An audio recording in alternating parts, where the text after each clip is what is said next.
Good afternoon or good evening, depending on where you might be. My name is Kevin Michael Grace, and this is the KMG Show. I thought I would start today talking about VDare.com, which is I have to declare a personal interest here. I've been a friend of Peter Brimlow for over 30 years.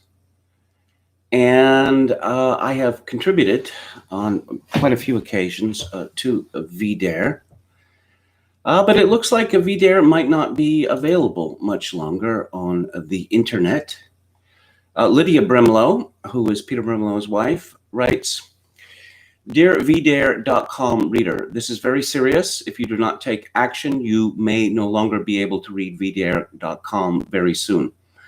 This Monday, June 15th, Network Solutions, our domain name registrar, suddenly gave us 10 days notice of its intention to terminate our account after some 20 years. It gave no specific reasons beyond alleged violations of its acceptable user policy, but said, quote, 'We consider your continued use of our services a serious issue and risk to our business and corporate reputation.' What does this mean and what can you do? A domain name registrar handles the reservation of web addresses. Without registration, VDare.com would be inaccessible on normal web browsers like Chrome, Firefox, Safari, and Edge. Thanks to our patriotic donors, VDare.com has pursued its mission of America First nonprofit journalism unchangingly since we opened on Christmas Eve, 1999. So why are we being kicked off Network Solutions now? Because the political environment has changed. The left's reign of terror is intensifying. It is desperate to keep the immigration issue out of public debate until it succeeds in electing a new people. Network Solutions is only the most recent example of corporate complicity in the suppression of free speech across America, but it's perhaps the most shocking. To my knowledge, withdrawal of registrar services has never happened to a site as mainstream as VDare.com. Moral: no one is safe. Of course, we're fighting back. We will never kneel. Our lawyer has challenged Network Solutions, and my team and I are actively searching for an alternative registrar solution. We hope we will find one. But we know it is likely only a matter of time before the new company caves under Antifa pressure too. In other words, it's not impossible now that VDare.com will indeed ultimately lose registrar services altogether. If that happens, you will not be able to access VDare at the normal VDare.com address. Introducing the Tor browser. We hope we can find a way to avoid that, but we do urge you to prepare for this terrible day now. If we fail to find a new domain registrar, the only way you will be able to continue reading VDare.com is via the dark web, using the Tor browser. But the connotations drawn from the moniker dark web are misleading. Tor is an internet browser focused entirely on user privacy and security, protecting users for having their internet history analyzed for information based on interests and behavior. Tor is also the browser used to access websites that are not indexed by web search engines, not served by domain registrars, or that are vulnerable to harm by autocratic governments and other bad actors. We suggest Tor to readers as a prudent workaround in this threatening time. Important, your action items. Download and install the Tor browser or open a private window using Tor on the Brave browser. Save VDare's Tor address, enter the Tor address in the Tor browser, and save it as a bookmark. We are determined that these attacks will not take down VDare.com, but it takes resources for us to defend ourselves and America. We are funded entirely by donations from readers like you. All donations are tax deductible. For more information, visit vdare.com/donate. The situation is grave, but not hopeless. Please educate yourself how to use the censorship-resistant technology of Tor. If you need technical assistance, please do write or call us. We will help you. We will post this explanation permanently on our site and add a Tor icon to our menu bar. The link between you, VDare.com reader, and ourselves must not be cut by our enemies. For the American nation, for freedom, yours sincerely, Lydia Brimlow, and the VDare.com team.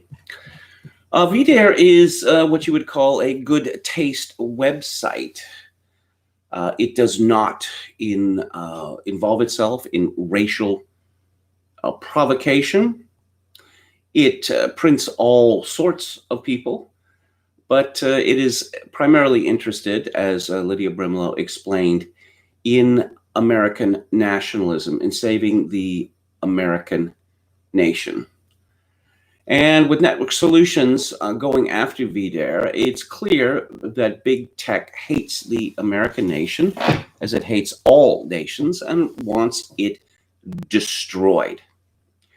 VDare, of course, after Charlottesville, was demonetized. It was barred from PayPal.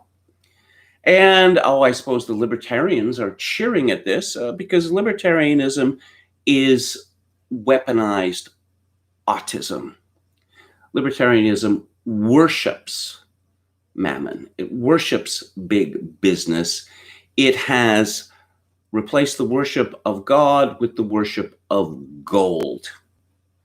And these people will still be praising big business as they are led off into the gulag. Because, well, there's a private gulag. The government isn't involved. So how can anyone complain about that? Libertarianism is, of course, a political philosophy that is popular with nobody. Polls have shown repeatedly that their combination of so-called social libertarianism and fiscal conservatism is followed by about 1 to 3% of the American people. But what of conservatism? What of the true conservatives? Well, I was accused of being conservative the other day on Twitter, and I take that insult very seriously indeed, because it is a grave insult. Conservatism was a praxis that came out of the Cold War, and its sole point was for America, the West, to win the Cold War. The conservatives had really nothing to offer positively. Buckley with his famous statement about standing athwart history, saying, stop. Well, all right then. But we don't live in a stasis. No one has ever lived in a stasis. It is impossible to go back to the past. One must move forward. And so what were the ideas of the conservatives? They had no ideas.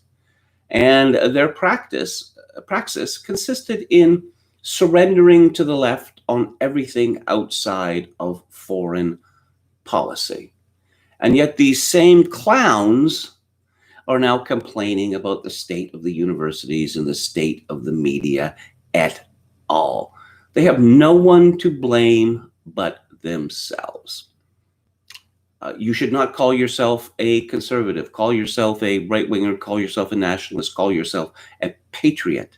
But if you call yourself a conservative, you are telling the world that you are a loser, a born loser, and that the point of your life is defeat and surrender. I suppose it's, we learned, a couple of years ago, a year or 2 years ago, that National Review, which is the flagship journal of conservatism, it was founded by William F. Buckley Jr. in, I believe, 1955, had accepted money from Google. And there's a piece in the National Pulse by Rahim Kassam and Natalie Winters exposed Google's go-to conservative influencer list who claim big tech bias is a good thing. The National Pulse is today publishing a previously undisclosed go-to list of, quote, conservative, unquote, influencers that big tech firm Google uses to influence the political dynamics in Washington, D.C. As the battle over big tech rages in Western capitals, the National Pulse was provided with an exclusive leak of the list of think tanks and activists who Google lobbyist Max Pappas reached out to on the back of the Federalist/Zero Hedge demonetization story. If you didn't hear yesterday's story, Zero Hedge was demonetized by Google. And the Federalist, which is very much a good taste, middle of the road, conservative organization, which just happens to support Donald Trump, was threatened with demonetization because apparently rude things were being said in its unmoderated comments box. Now, it's been suggested that Antifa and its allies bombed the comment site with exactly the sort of thing that would lead to Google taking an interest, well, through two strangely British Antifa-adjacent organizations, which hipped NBC News to all the wickedness on the Federalist. So Pappas, hired by Google in 2017, took Google's damage control messaging to nearly 100 influential figures on the right on Tuesday night.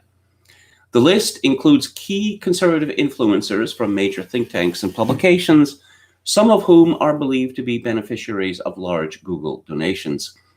Featured in the list are high-profile conservative organizations which solicit conservatives in the public for donations, all while promoting big tech talking points and or taking grants from big tech companies which continue to censor conservatives online. The Heritage Foundation, the Cato Institute, Americans for Tax Reform, R Street, the Competitive Enterprise Institute, and more were named. The National Pulse reached out to both Google and Max Pappas before publication, though neither responded to our queries. What is, that Murray Rothbard, who was an interesting man and said a lot of good things, he was one of the founders of the Cato Institute, and amusingly, its original headquarters was in San Francisco, but of course it moved to Metro DC because that's where the power is. What does the Cato Institute do? Well, it sucks up to the Koch brothers, to the Coctopus, and 2 billionaires. I had a girlfriend who spent a summer working for the Cato Institute, and she reported to me something that was very amusing, because apparently the people who run the Cato Institute, essentially they have two tasks, which is looking to justify the donations that they get from big business and its enablers, and finding innovative ways to justify even more donations from Mammon. Back to the story. Some of these same influencers have taken to social media in the past 24 hours to defend Google or draw attention to the Google talking points on the back of the demonetization story. The American Enterprise Institute visiting scholar Mark Jameson tweeted ahead of the news an op-ed entitled "Big Tech is Biased," and that's a good thing. Jameson's colleague at AEI, James Pathakoulis, appears to have taken his marching orders from Pappas's email, hurriedly publishing an article on the AEI website endorsing Google's actions and claiming that, quote, the ongoing conservative alarm about anti-conservative bias by America's tech titans continues to fail that test of reality, unquote. In fact, big tech's bias against conservatives is well documented. Julian Sanchez, a Cato and Reason magazine contributor, stated, quote, only conservative sites whine publicly about it because other sites aren't nursing a martyr complex. Yes, apparently it's the worst of taste to complain about repeatedly being struck, being injured by billionaires and the people that stand for them.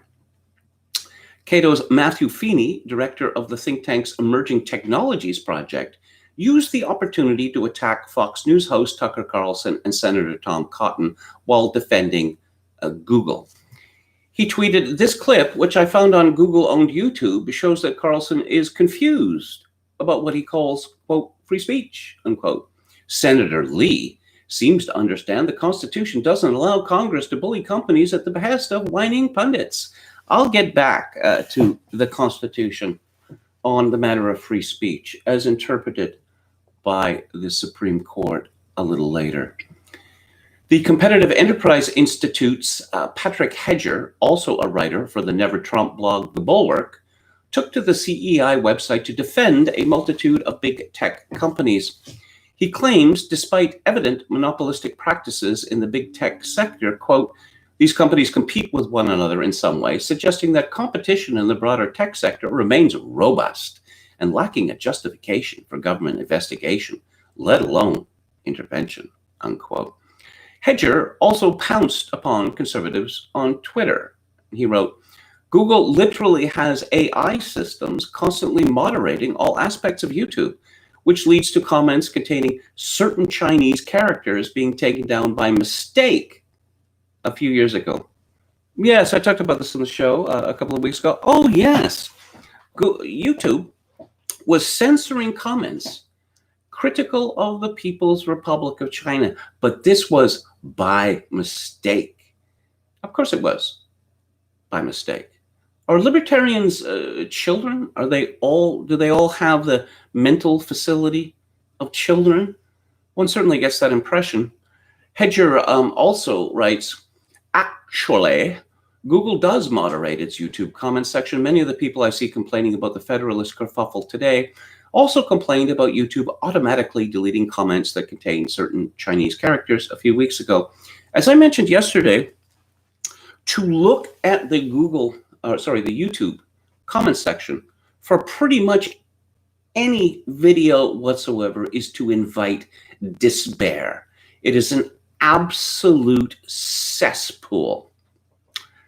The National Pulse article continues, the actually anecdotal argument makes was never true, though it didn't stop CEI's Hedger digging himself deeper. Mercatus, by the way, the Mercatus Institute is part of the Coctopus. Adam Thier blasted conservatives who believe in regulating the tech sector, while Robert Winterton from an opaque group called Net Choice, based in a suite on K Street in Washington, D.C. K Street is notorious for lobbyists, attacked Senator Josh Hawley. Winterton wrote, any conservative should be scared of being able to sue over, quote, unfairness. Senator Hawley's bill will be a huge gift to trial lawyers. Wait a minute. Lawyers are entrepreneurs. Don't you libertarians love entrepreneurs? His colleague, Chris Marchese, agreed on cue. Jessica Mears of the Tech Freedom Organization, another think tank, tweeted her boss Eric Goldman's article out, sneeringly entitled, Americans would probably love Section 230 if they understood it. Yes, only libertarians can understand the majesty and the mystery of Section 230. The cast of characters willing to do Google's bidding, whether in libertarian circles or on the right proper, has grown in recent years as part of a concerted effort by big tech firms to buttress against real conservatives. Please don't use that word, conservatives. You are conceding defeat even before the fight begins. Real conservatives seeking to limit the power of faceless Silicon Valley censors.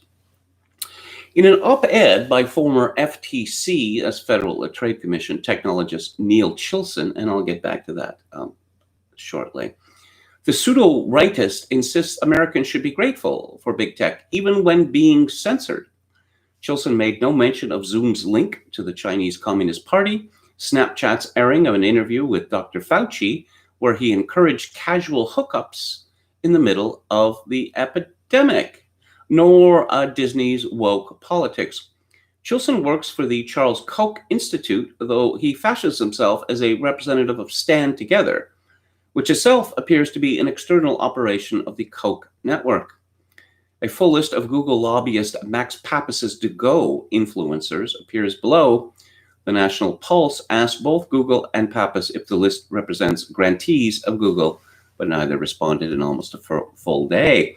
Now, I'm scrolling through the list here, and I'm not as clued in to libertarians as I once was, but there are many names on the list which I recognize. Grover Norquist of Americans for Tax Reform, who is a ceaseless advocate of the great replacement. Julian Sanchez of the Cato Institute, David Boaz of the Cato Institute, Walter Olson of the Cato Institute.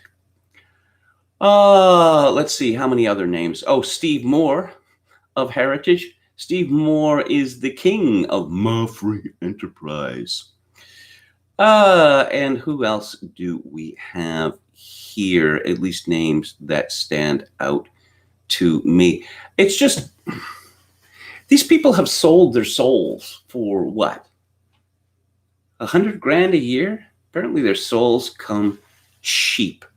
And there are just so many of these people that they grow up in the hinterlands somewhere, and they have a dream, a simple dream of moving to Washington, D.C.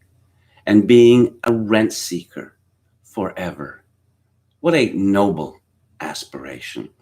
Will Wilkinson of the Niskanen Center, and the Niskanen Center is also part of the Coctopus.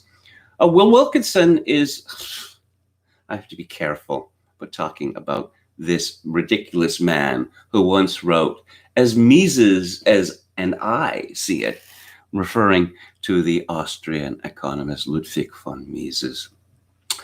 He also let the world know that he had managed to get Canadian citizenship.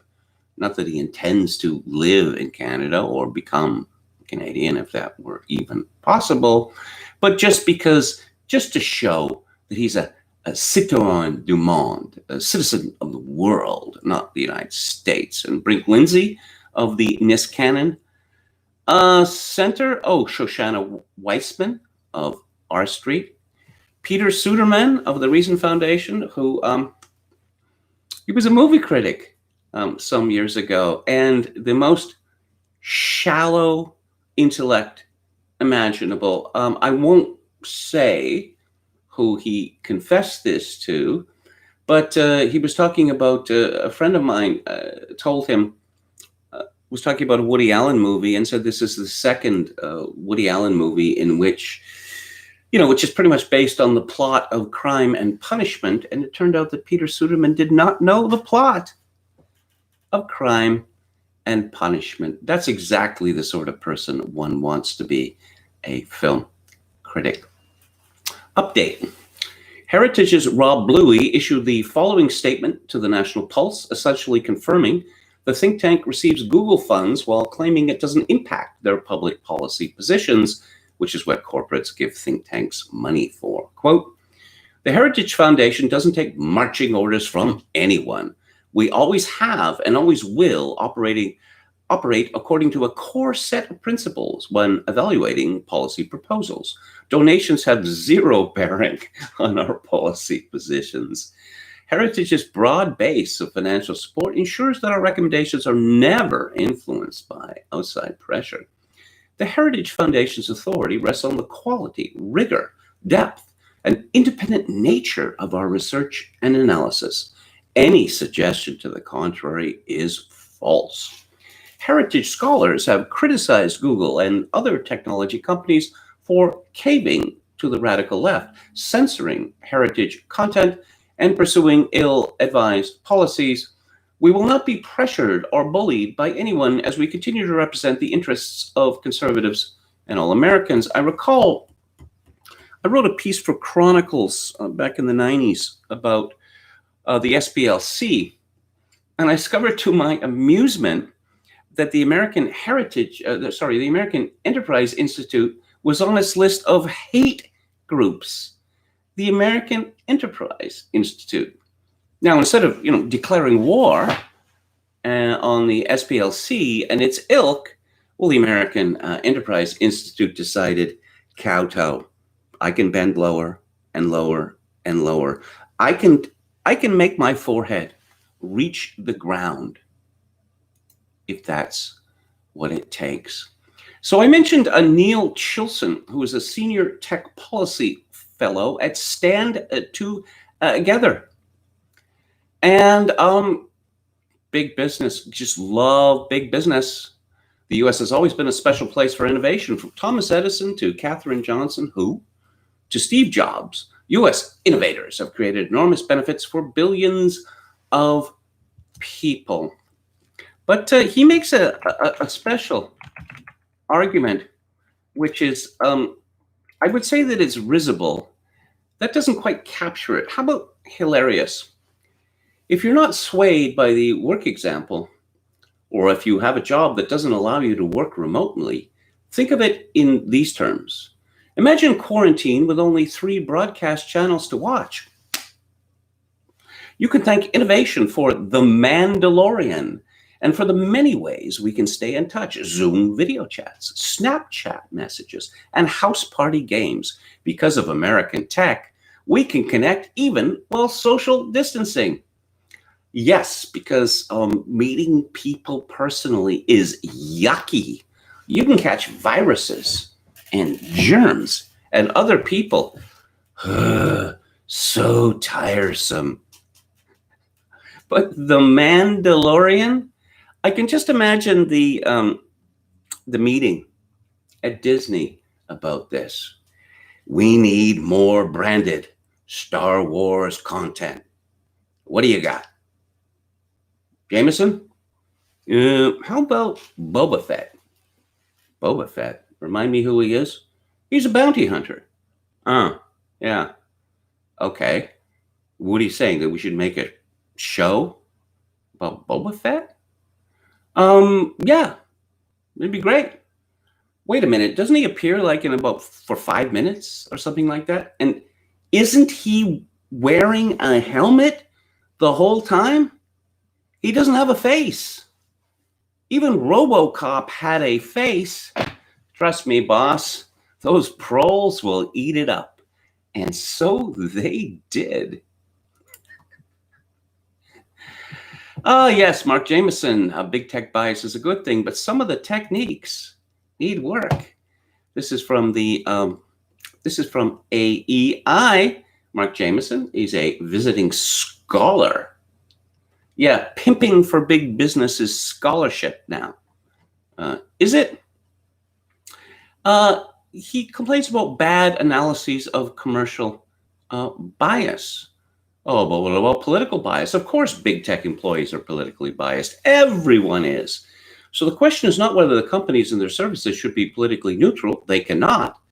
But rather how to make them more useful. For the time being, I'm still allowed to use electricity from BC Hydro without them inquiring into my political beliefs.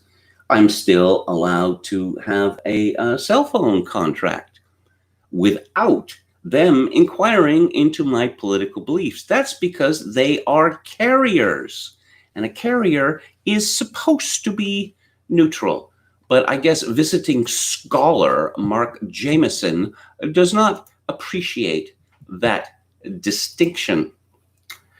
Oh, and let's talk about neutrality in Facebook. From Chris Sommerfeld at the New York Daily News.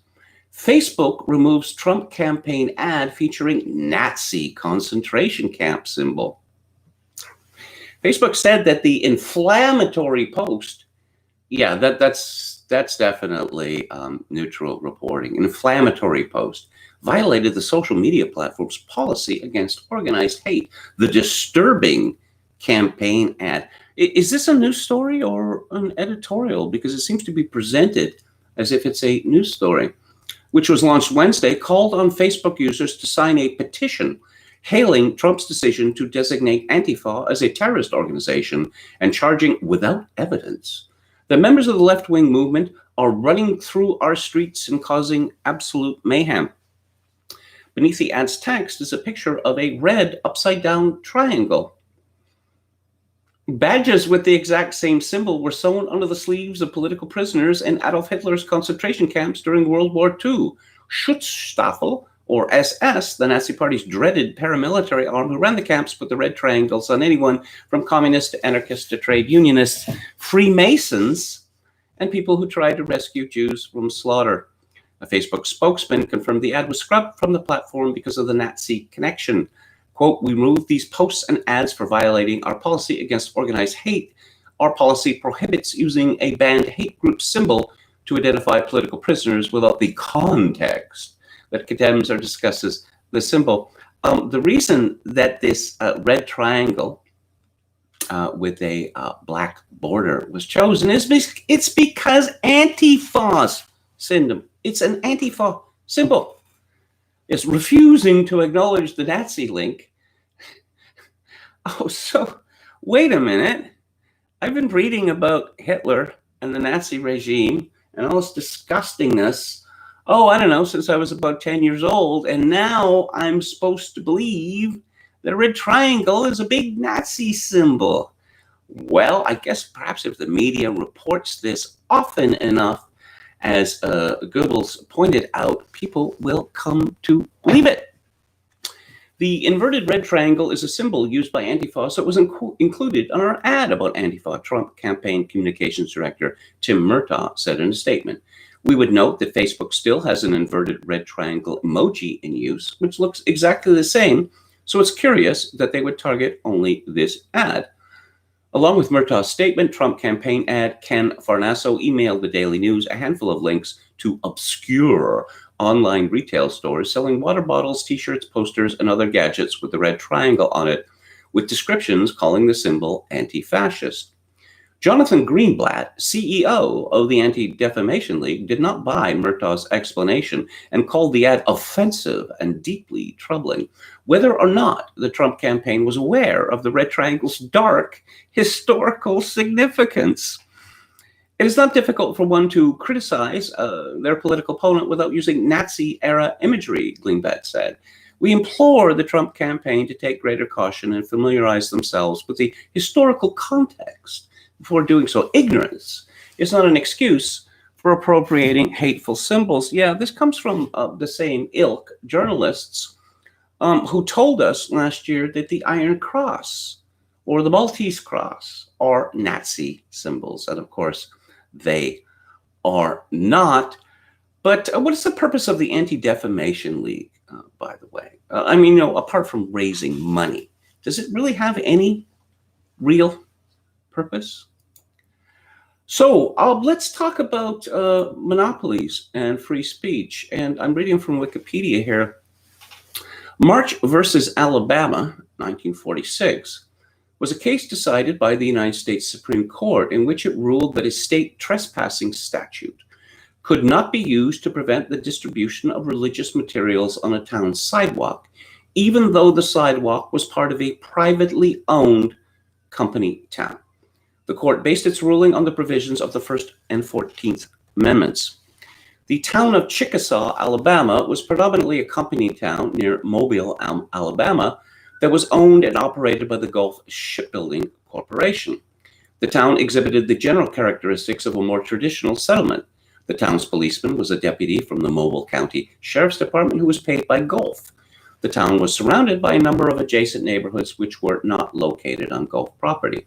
The court noted that the residents of these non-Gulf neighborhoods were freely allowed to use the company-owned streets and sidewalks to access the town's businesses and facilities. The appellant, Grace Marsh, a Jehovah's Witness, stood near the post office one day where she began distributing religious literature. Marsh was warned that she needed a permit to do so and that none would be issued to her. When she was asked to leave, she refused on the grounds that the company rules against distribution of such materials could not be constitutionally applied to her. The deputy sheriff arrested her, and she was charged with the Alabama Criminal Code's trespassing equivalent. During her trial, Marsh contended that the statute was unconstitutional. This contention was rejected, and Marsh was convicted. The Alberta Court of Appeals affirmed the conviction, holding that the statute as applied was constitutional because the title to the sidewalk was in the corporation's name. It held that the public use of the sidewalk had not been such as to give rise to a presumption under Alabama law of its irrevocable dedication to the public. The Alabama Supreme Court denied certiorari, and Marsh appealed her case directly to the U.S. Supreme Court. In a 5-3 decision, the court ruled in favor of Marsh. The opinion, joined by 3 justices, was authored by Justice Hugo Black, with Justice Felix Frankfurter writing a concurrence and Justice Stanley Foreman Reed writing a dissent. The court initially noted that it would be an easy case if the town were a more traditional, publicly administered municipality. Then there would be a clear violation of the right to free speech for the government to bar the sidewalk distribution of such material. The question became, therefore, whether or not constitutional freedom of speech protections could be denied simply because a single company held title to the town. The state attempted to analogize the town's rights to the rights of homeowners to regulate the conduct of guests in their home. The court rejected that contention, noting that ownership does not always mean absolute dominion. The court pointed out that the more an owner opens his property up to the public in general, the more his rights are circumscribed by the statutory and constitutional rights of those who are invited in. In its conclusion, the court stated that it was essentially weighing the rights of property owners against the rights of citizens to enjoy freedom of press and religion. The court noted that the rights of citizens under the Bill of Rights occupy a preferred position. Accordingly, the court held that the property rights of a private entity are not sufficient to justify the restriction of a community of citizens' fundamental rights and liberties. Let's go to the chat. Chad Chadson says, hit the like button. Yes, thank you, Chad, for your work moderating, and I agree with your sentiment. Calix Rose says, why do Republicans care about low taxes for billionaires? Yeah, I'm going to have to get work on, I don't know, something a little deeper. Again, it's not enough for people on the right to keep saying no. They have to have propositions which people will say yes to. And rich people getting richer and rich people being allowed to break laws regarding, I don't know, antitrust, paying your taxes and such like, it's not a good thing. And of course, the Republican Party was headed for destruction, complete destruction. If someone like Jeb Bush or Marco Rubio had won the nomination in 2016, because they're all more free enterprise. Yes, toll collectors should just get richer and richer and richer. That's the American way. Is it now? I spoke about Andrew Carnegie at length, discussing standard modern biography of him. Andrew Carnegie was a flawed man, to be sure, but he built things, or that is to say, the company that he founded, which became U.S. Steel, made the steel that built America. This is not the same as collecting tolls. And Andrew Carnegie, he gave back. He built libraries across America and across the Anglosphere so that poor people could read. He made enormous donations to universities, one of which, being Carnegie Mellon. And I could mention the Mellon family.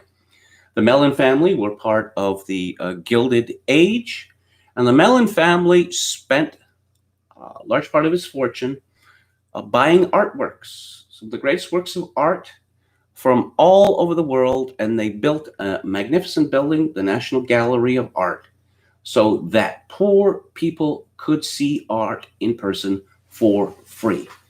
What I see with today's Gilded Age is, I don't know, Bill Gates peddling vaccines, seeking political power, not giving back. Certainly not to poor people.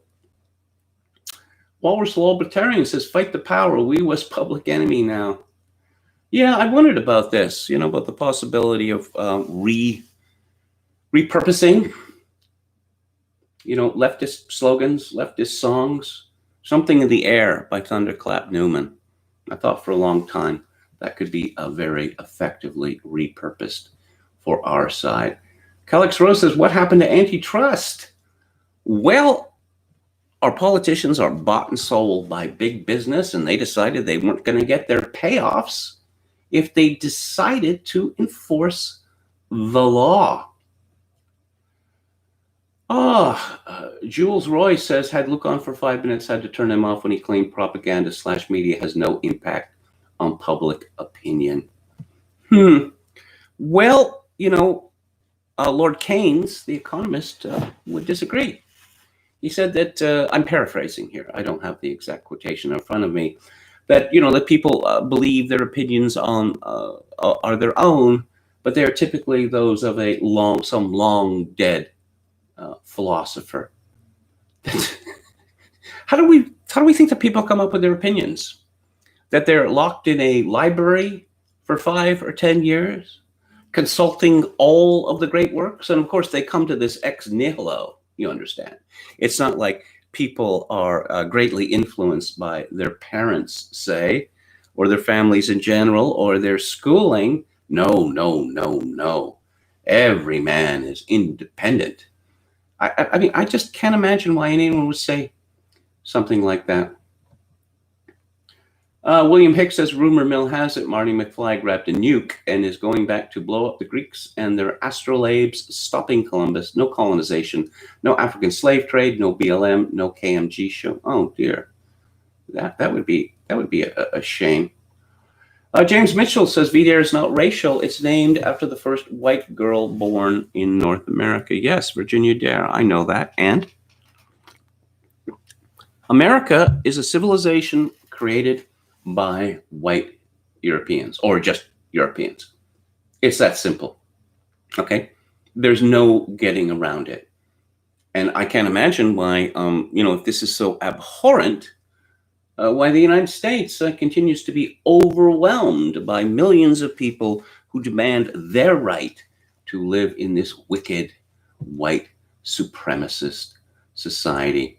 Calix Rose says, break up Google, Amazon, Walmart, and banks. Well, for a start, the financial shenanigans that led to 2007, 2008 were largely enabled by Phil Gramm, Republican senator from Texas. And they were fully endorsed by President Bill Clinton. The commingling of private money with depositors' money, all this stuff, it has to end. It has to end. And this is a very popular platform, by the way. But again, the Republican Party is not interested in this because they are paid off. They're shills. Heck McNeck says the Vichy conservative seems a fitting moniker. Indeed. Indeed it is. James Mitchell says Vichy were the good guys. Yeah, I've seen that argument made. And there is, I suppose there's an argument made for, the Marshal and his philosophy. But running up the Jews and sending them off to their deaths is not something that a free or decent country would have done. Calix Rose, the right has to change its mind on billionaires. Yes, it does. And again, how do these people get to be billionaires in the first place? Did they build factories? Did they make anything? Or did they simply collect tolls? Because that's what Microsoft does now. It has its infrastructure, and it demands every couple of years that people upgrade the last iteration of their infrastructure, or else they will withdraw support from it, as they have from Windows 7. So you all got to get on board with Windows 10. Not a good idea to be an early adopter of any Microsoft operating system. If you haven't heard that advice before, yeah, I'm passing it on to you now. I have learned from bitter experience. If you get in trouble, if a Microsoft operating system screws up your computer, as one of them did to me a few years ago, you will call their support number and you will end up talking to a man called Saeed, who was in Pakistan, who doesn't even know what Vista was. He called it Visa.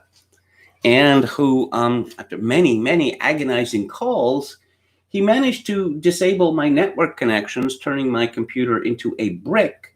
But luckily, I had made a mirror image of my hard drive before that. YT says Carnegie Hall, New York Philharmonic, and NYC Ballet sent out emails today canceling fall 2020 season due to COVID. If NYC can't offer these performances, then there is truly nothing left here for me. Well, that is a very good point. Because why did you move to New York? It's filthy. disgusting, and it smells, and there's garbage everywhere, and the people are the rudest on earth. Oh, yes, but hold the culture. Well, COVID has, unless there is a sudden outbreak of sanity amongst our elite, culture is dead. Culture is something that you consume alone in your room. You can't consume it in public because then that would make you a murderer. John Miller says, I agree on Steve Moore. I don't know how he became the go-to guy for all economics on the right. His track record is piss poor. Yes, all their track records are piss poor. Just look at what they said before 2008. No, there's no housing bubble. What are you talking about? Real estate prices are going to head to the stratosphere. And why not? Because we've decided to give mortgages to people earning pitiful salaries. And we also give them cash back on top of that. Now, it seems to be very common on the right to blame these people who took the mortgages. I do not blame them. If someone from the Bank of America calls you and asks you whether you would like a mortgage, and you say, I don't know, I don't have a very good job, I don't think I can afford a mortgage, and well, yes, you can. You're not looking at your wealth properly. And we're the experts in this, so trust us. You can have a mortgage and you deserve a mortgage. Well, okay, if that's what you say, Bank of America. Isaiah Selassie says, I'm still using Win 7 going to run it into the ground. Well, I abandoned it because, again, it stopped being supported, a couple of months ago. And they're constantly coming up with new viruses against Microsoft operating systems, and I wanted those updates. Josh Randall says, Pixies versus The Cure. I love both those bands, but I'm going to go with the Pixies. It's kind of unfair because the Pixies only made, 4 albums? And The Cure, they've been around since the late 70s, and they keep putting out albums. Their guitarist is that guy from David Bowie, back in Tin Machine days and afterwards, and I do not like that guy. I do not like him. Monty Law says Vera Lynn died. There's been a lot of talk about Vera Lynn in recent weeks. I guess she's supposed to represent the Dunkirk spirit, the spirit of the Blitz, which died in Britain a long time ago. Quechalango says, a Forest in 10:15, and we'll think about Pixies tomorrow. Forest, that is definitely one of my favorite songs, particularly the remix on that Cure remix album, which is now a double album. I'm sorry, I'm confessing my age here by using the term album. Octopus Knight says, Pixies have been putting out new stuff last few years. It's been disappointing. I don't know. It's difficult for me to think of a band called the Pixies that doesn't have Kim in it. And by the way, Kurt Cobain was right.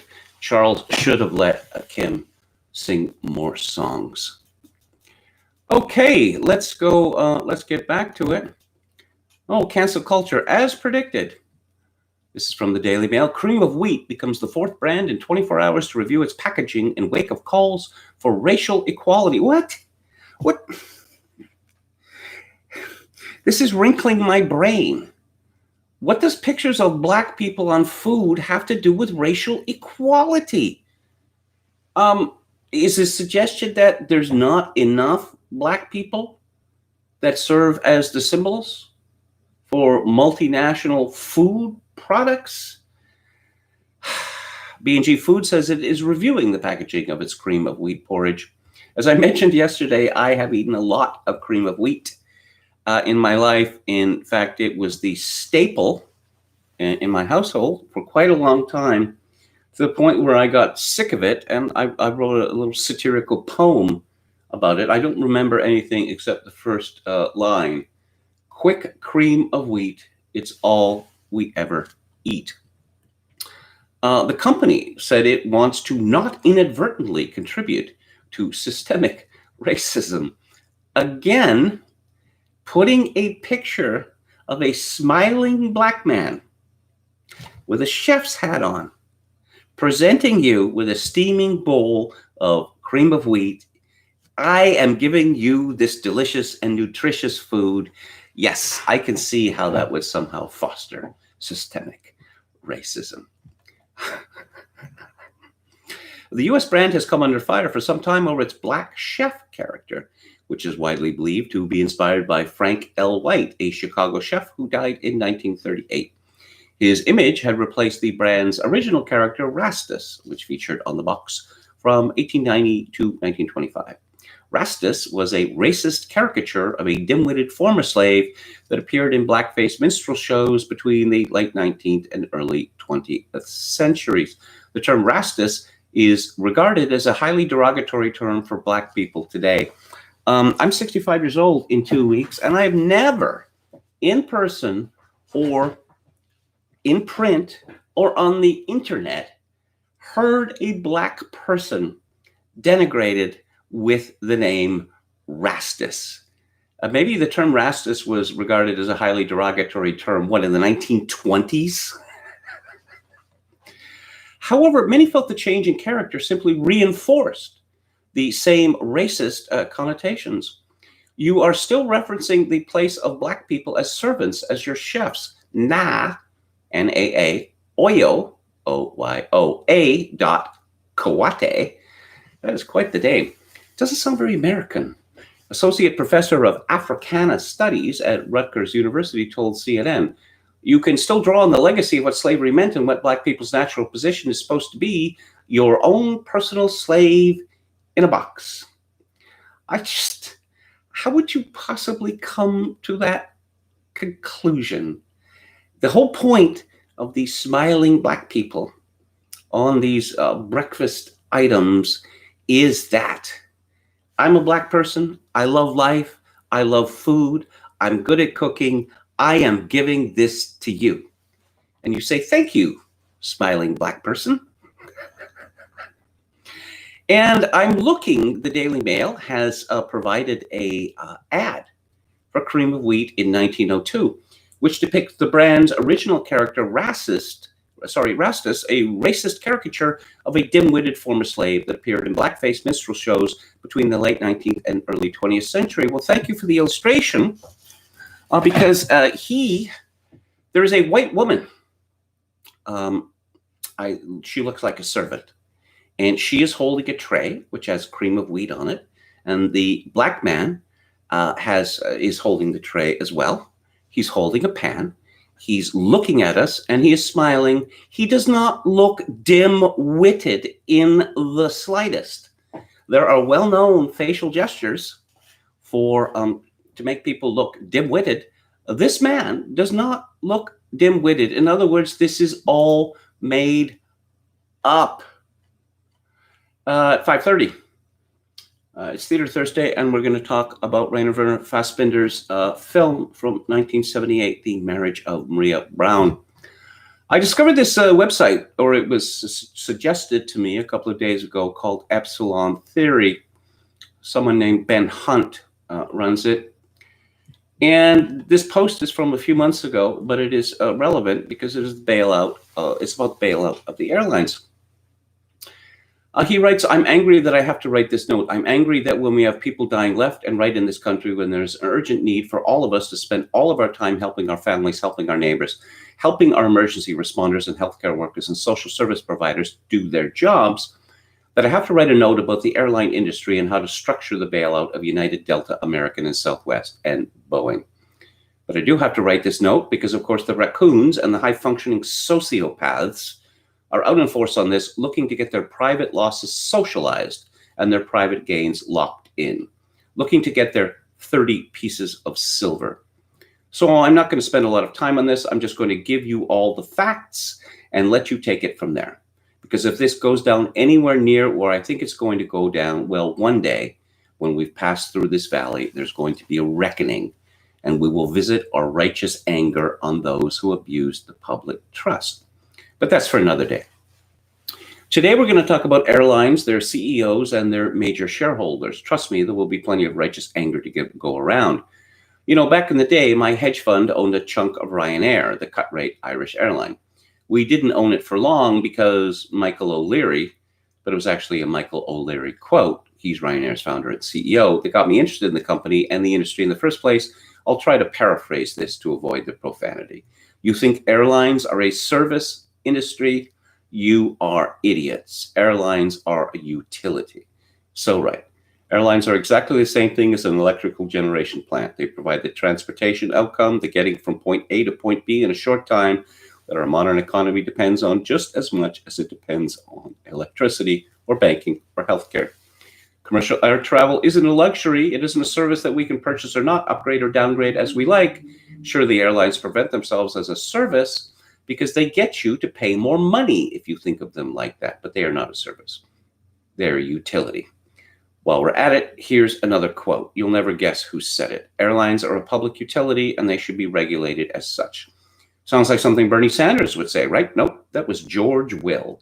Yes, conservative free marketer George Will. You know who passed the Airline Deregulation Act? Jimmy Carter. So, starting in 2014, each of the big four airlines began a policy of massive stock buybacks, totaling $42.4 billion over the following 6 years. The author, Ben Hunt, explains, I do not believe that buybacks are inherently evil or that they should be banned from existence. I do believe, however, that they are intentionally used by management to obfuscate and sterilize ludicrous stock-based compensation schemes so that much of the capital that is supposedly returned to shareholders through buybacks is not returned at all, but is hijacked directly into management's pockets. I do believe that this sterilization scheme is so widespread and so harmful to shareholders and to society that it is necessary to implement government restrictions on buybacks. Whether or not you agree with me on the evolution of stock buybacks into a ubiquitous instrument of management self-dealing, I hope that we can all agree on this. Stock buybacks are a choice. I'm sorry that you airline management teams and boards of directors made a bad choice. I'm sorry that you and your shareholder base thought it was stupid and inefficient to hold more cash against the prospect of a global recession. Welcome to capitalism. And there's a list here of the airlines and all of their buybacks. Speaking of choices, stock buybacks are only part of a corporate strategy of financialization where leverage and capital allocation decisions are placed in service to the cartoon market world measurements of corporate performance like stock price, rather than fundamental real-world corporate performance itself.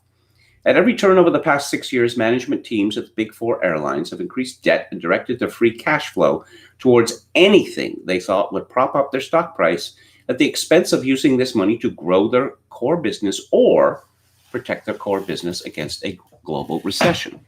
This is financialization. It is the real world hollowing out of our largest and most important private companies in order to maximize wealth generation for senior management and large institutional investors. And then he talks about free cash flow. And he says, to be fair, different people have different ideas on how free cash flow should be measured, particularly when it comes to CapEx decisions. And then he talks about the percentages of free cash flow spent on stock buybacks over a 6-year period. And we're getting up to 75%. The operating fundamentals of the big four airlines deteriorated over this period, with EBITDA, free cash flow, and cash flow from operations all lower in 2019 than in 2015. It's not conjecture that every major airline shifted its management focus from operational long-term core business issues to financial short-term market issues. It is fact. You know who else stopped running their company for real-world excellence in exchange for market world rewards? This guy. And this would be Dennis Muhlenberg, Boeing CEO and centimillionaire. And of course, Boeing is one of those companies.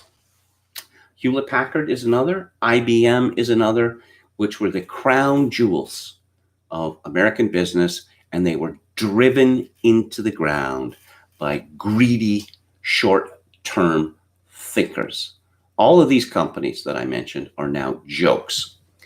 The CEOs of the big four airlines received $430 million in stock-based compensation over this period, which is separate from their cash compensation, deferred benefits, etc. Every airline CEO is just another Dennis Muhlenberg. As with Muhlenberg and with IBM's Ginny Rometty, yeah, we'll talk about her another day. This is the woman who almost single-handedly destroyed IBM. I'm not going to calculate the salary and annual cash bonuses for these airline CEOs. I'm not going to count the corporate jet. I'm not going to count the perks and the club memberships and the board seats at other companies and the deferred comp and the remaining options and RSUs and all that. Nope. Cash comp and deferred comp are for suckers. Just ask Jamie Dimon. What he did was he went through the SEC Form 4s for Doug Parker, Ed Bastian, Gary Kelly, and Oscar Munoz. I'm not including all the stock-based comp these guys have received from other companies' board seats. And I'm just going back to the start of these financialization buyback strategies in 2014. So let's see. Doug Parker, American Airlines, made from these buybacks $192 million. Ed Bastian of Delta, $134 million. Gary Kelly of Southwest, $75 million. And Oscar Munoz of United, $30 million. I know that I just said that each of these guys was another Dennis Muhlenberg, but that's not really true, is it? When it comes to management, self-dealing, and enrichment, no one tops Doug Parker of American Airlines, although Ed Bastian of Delta seems intent on making up for last time. I do not think it's an accident that Doug Parker is not only the CEO of American, he is also chairman of the board. You're not reading this chart wrong. Doug Parker has pocketed more than $150 million through his sale of 3.6 million shares in American Airlines. These sales were particularly egregious in 2015 to 2016, not coincidentally the period of American's greatest stock buyback activity. How egregious were the stock sales? For a 12-month period from mid-2015 through mid-2016, Doug Parker pocketed between $4 and $11 million in stock sales per month. How large were the stock buybacks? 2/3 of Americans' $13 billion in stock buybacks over this 6-year period occurred over these same months. Here's another fun fact about Doug Parker. For a brief shining moment, American Airlines stock price went above $50 in early 2018. Wouldn't you know it? Doug just happened to choose that moment to sell 437,000 shares of stock, more than twice as much stock as he ever sold before and almost 5 times the usual size of his stock sales. And so, people make the argument that, well, no, this benefits the company. It benefits the shareholders. No, it doesn't. It benefits management. It's that simple. The overwhelming amount of these new shares, go straight into the pockets of management. This is a very great scandal. The primary shareholders of the big four airlines today, together owning about 25% of each company, are 2 professional investors, Warren Buffett's Berkshire Hathaway and PrimeCap Management. They are both hedge funds, and good for them. You don't think they are because you don't want to think of them that way. Actually, you probably never even heard of PrimeCap, because both firms have gone to enormous lengths to create an alternative narrative in the public eye. Both Berkshire and PrimeCap are ruthless investors, and good for them. Again, you don't think they are because you don't want to think of them that way. Again, you probably never heard of PrimeCap. And because both firms have gone to enormous lengths to create an alternative narrative in the public eye. If the tables were turned and Berkshire or PrimeCap were in the government's position of dictating terms to the airlines and their shareholders, my promise to you is that they would either wipe out the common shareholders entirely or dilute them into oblivion. I promise. Capitalism is red in tooth and claw, and Berkshire and PrimeCap are 2 of the biggest, hungriest tigers in that jungle. Sure, they'll take your bailout if you give it to them, but they do not deserve it. Seriously, please. And he has some suggestions here for a bailout of the airlines. First, impose regulated caps and clawbacks on all senior management compensation, including stock-based compensation for the next decade, regardless of how quickly any loan support is repaid. If these guys aren't willing to work for $1 million or $2 million per year in total comp, I'm sure we can find a perfectly good replacement CEO who will. Second, the current board chair for each airline should be summarily dismissed and replaced by an independent director appointed by the government. This is also a 10-year right that the government maintains regardless of how quickly any loans are repaid. Third, require each airline to raise new equity capital in the open market dollar for dollar to whatever loan interest loan facility is backstopped or made available directly by the US government. In other words, if Delta wants access to $10 billion in loans, they must raise $10 billion in new equity at whatever price the market demands to clear the equity raise. We require banks to maintain a certain level of equity capital because we've judged them to be too strategically important to fail. Let's do the same for the airlines. Fourth, until the loan facility is repaid in full, no stock buybacks and no dividends. I'm not naive enough to think that the bailout is going to go down the way I'm suggesting here. Oligarchs gonna oligarch. Mob bosses gonna mob boss. But all the same, I think you may be surprised what can happen if we lift our voices here. I think you may be surprised what can happen if we howl, if we raise holy hell about the inequity of bailing out the effing Doug Parkers and the effing Warren Buffetts of the world again. All of these guys, and particularly Warren Buffett, play a mean meta game. They'll get a sense of where the political wind is blowing and move over to get in front of it if we blow hard enough. Again, this is the sort of thing that the right should be talking about. Oh, the reason that, they got $137 million in total compensation is because they're such a standing businessman. I mean, how many people could do that job? I remember reading, I think it was Greg Easterbrook, who pointed out that what the CEO of Merrill Lynch, he was the first black CEO of Merrill Lynch, and he'd done a very bad job by any metric in running Merrill Lynch, was given over $150 million to go away. And Easterbrook said that you could probably drag in someone off the street who would do a better job of being a CEO of Merrill Lynch. And I think that is exactly true.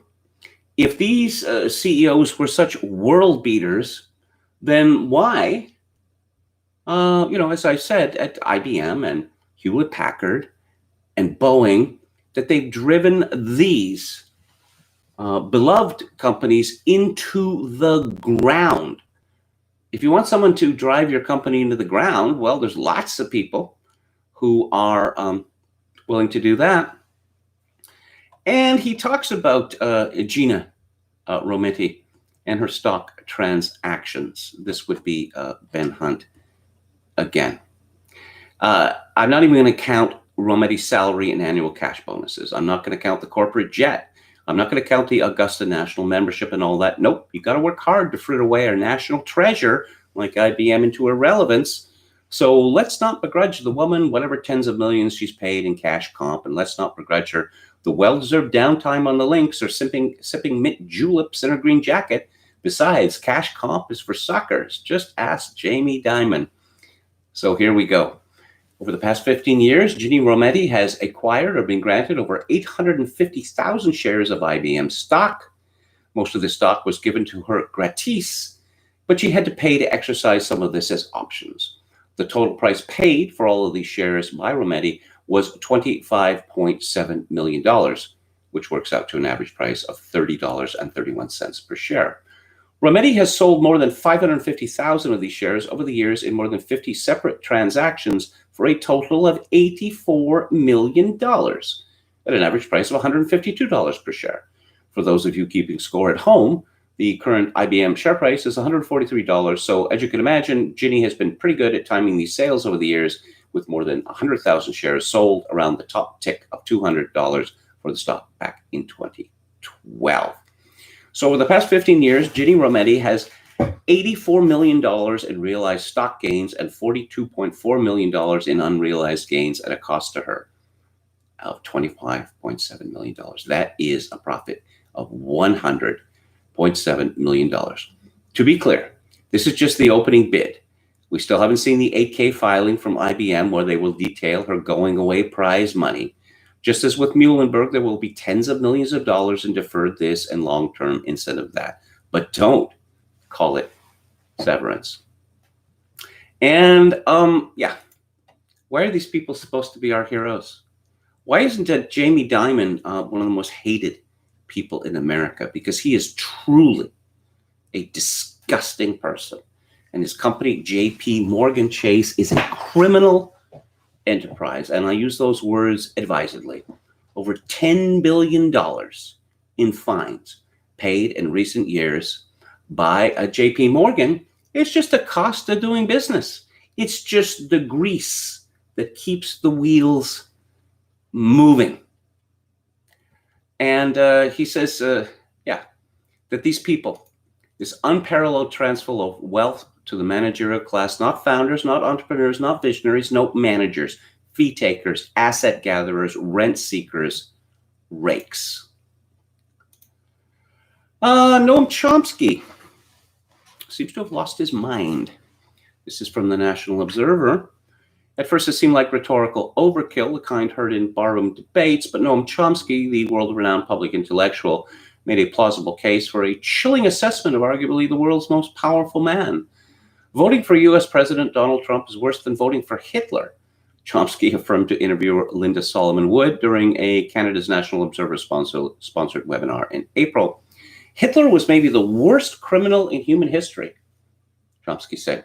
He wanted to murder millions of Jews, Slavs, Roma, homosexuals, others. But what does Trump want to do? He wants to destroy the prospects for organized human life. I see that Noam Chomsky is 91 years old. Perhaps he should have taken an earlier retirement.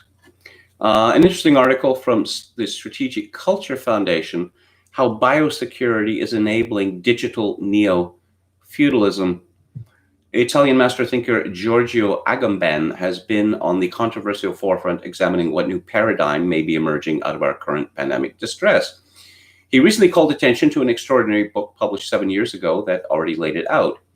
In Tepet's Microbiens, Patrick Zilberman, a professor of history of health in Paris, detailed the complex process through which health security, so far at the margins of political strategies, was sneaking into center stage in the early 2000s. The World Health Organization had already set the precedent in 2005, warning about 50 million deaths around the world caused by the incoming swine flu. Of course, no, it was nowhere near that. In the worst case scenario projected for a pandemic, Zilberman predicted that sanitary terror would be used as an instrument of governments. Now, this phrase sanitary terror is very close to the phrase coined by a Bishop Athanasius Schneider, sanitary dictatorship, which is a phrase which I've been attempting to make a meme. So far, no success. The worst case scenario has been revamped as we speak. The notion of a generalized obligatory confinement is not warranted by any medical justification or leading epidemiological research when it comes to fighting a pandemic. Still, it was enshrined as the hegemonic policy, with the inevitable corollary of countless masses plunged into unemployment. All that based on failed, delirious mathematical models of the imperial college kind imposed by powerful pressure groups, ranging from the World Economic Forum to the Munich Security Conference. Enter Dr. Richard Hatchett, a former member of the National Security Council during the first Bush Jr. administration, who was already recommending obligatory confinement of the whole population back in 2001. Hatchett now directs the Coalition for Epidemic Preparedness Innovations, a very powerful entity coordinating a global vaccine investment and very cozy with big pharma. CEPI happens to be a brainchild of the WEF in conjunction with, wait for it, the Bill and Melinda Gates Foundation. Crucially, Hatchett regards the fight against COVID-19 as a war. The terminology adopted by everyone from President Trump to President Macron gives away the game. It harks back to what else? The global war on terror, as solemnly announced in September 2001 by Donald Known Unknowns Rumsfeld himself. Rumsfeld, crucially, had been chairman of biotech giant Gilead. After 9/11 at the Pentagon, he got busy aiming to blur the distinction between civilians and the military when it came to the global war on terror. That's when generalized obligatory confinement was conceptualized, with Hatchett among the key players. And I guess I'm going to quote Peter Simple here, and I can't stress this strongly enough. To talk about war on terror or war on terrorism is fatuous, because terrorism is a technique and terror is a state of mind. We talk about a war against a virus. Yeah, take that virus. There's plenty more where this is coming from. I see these, you've probably seen these campaigns. I don't want to say it out in full because it's profane. F cancer. Ooh, take that, cancer. What is wrong with these people? What is wrong with these people? But no, the expertise has been weaponized, and it has led in this year to the deliberate destruction of the world economy. To what end, I wonder? Well, we've seen part of it in the chaos in America and elsewhere. I suppose the elite believes that this chaos is going to result in their final victory and the total suppression of dissent, gulags for dissenters. It may yet. I don't have a crystal ball. From Breitbart, Supreme Court preserves DACA work permits for 700,000 illegal immigrants. And of course, the deciding vote was conservative jurist John Roberts. Never trust a man who calls himself a conservative. I was reminded yesterday, this was shocking to me. I'm still capable of being shocked. That one of the Republican appointees in the alphabet people ruling spoke of people who had been assigned as women at birth. Yep. Wow, that sounds really strict constructionist, doesn't it? Doesn't it? It's also tiresome. It's not just tiresome, of course, it's terrifying.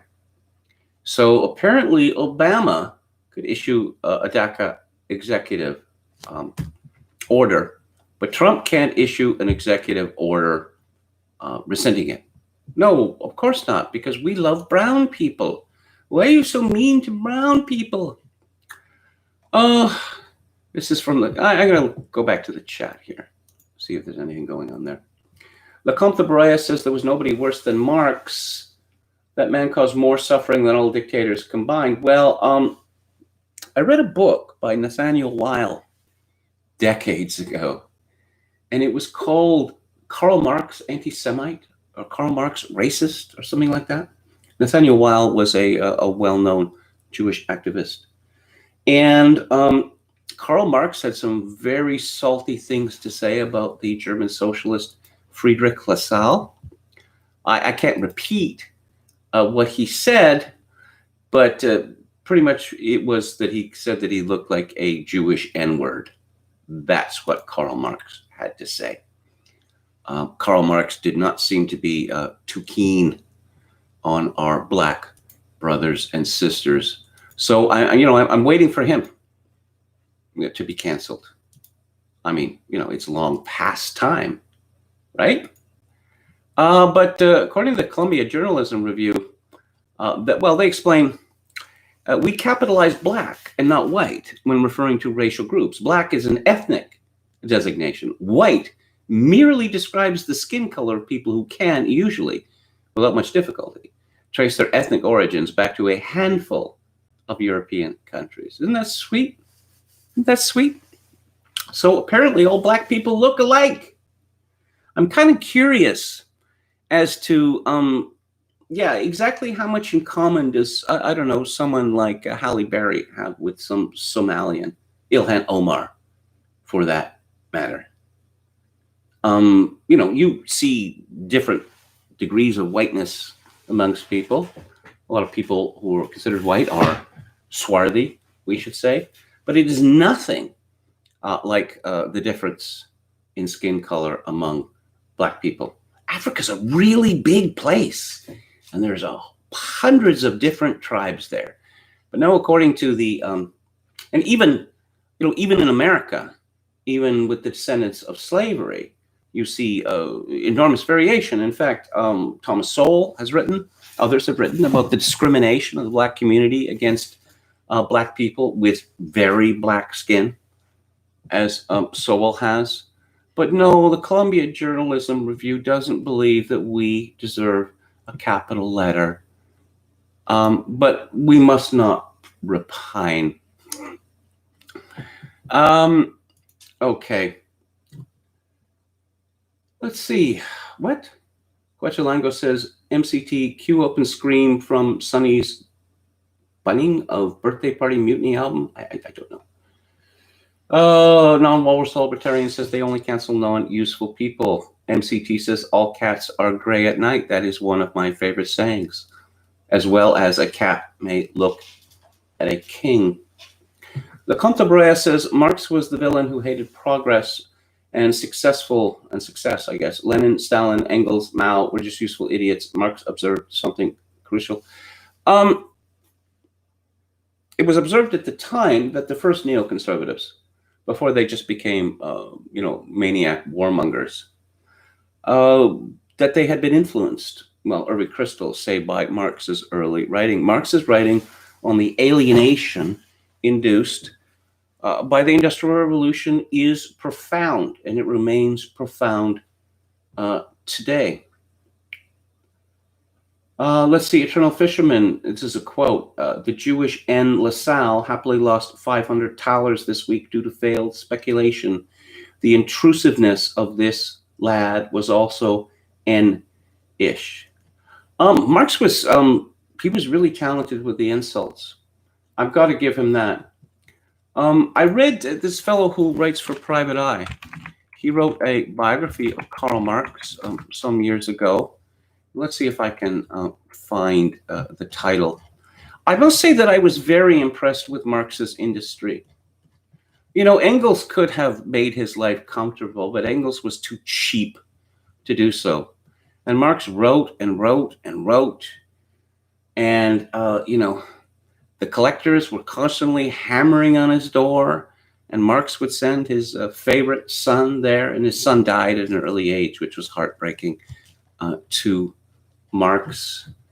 I mean, again, there is something noble in the work, his work ethic, certainly, and his refusal to give in, to despair, based on the terrible conditions that he lived through.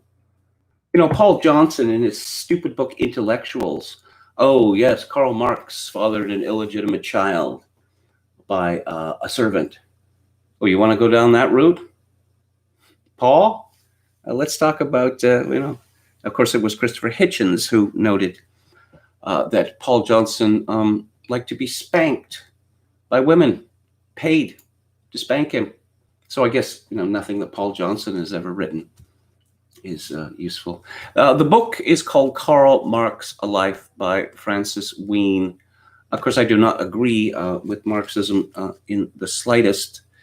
But as I say, his insights into the effects of the Industrial Revolution are important and remain so. And I highly recommend Wheen's book.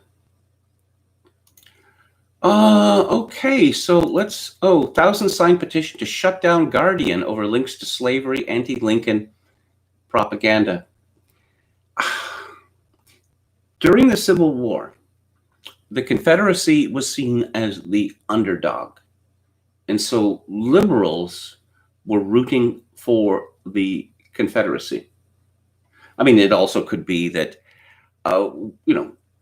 if half the country, if half the United States is so, alienated at odds with the other half, well, why shouldn't they split and form their own country? It seems reasonable.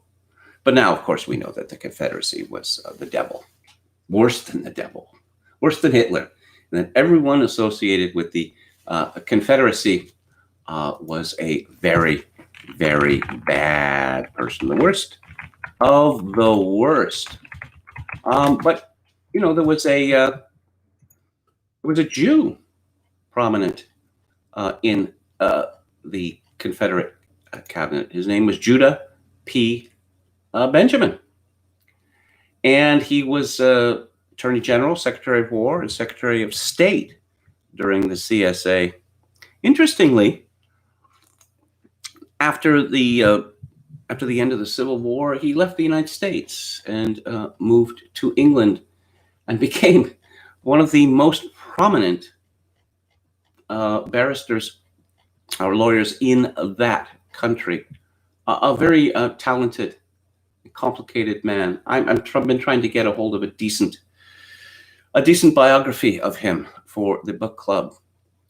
But from Breitbart, the British left's flagship newspaper is facing the call to eat its own tail after more than 12,000 people have signed a petition calling for the liberal pro-BLM Guardian to be shut down over its historical links to slavery and for siding with the Confederate States during the American Civil War.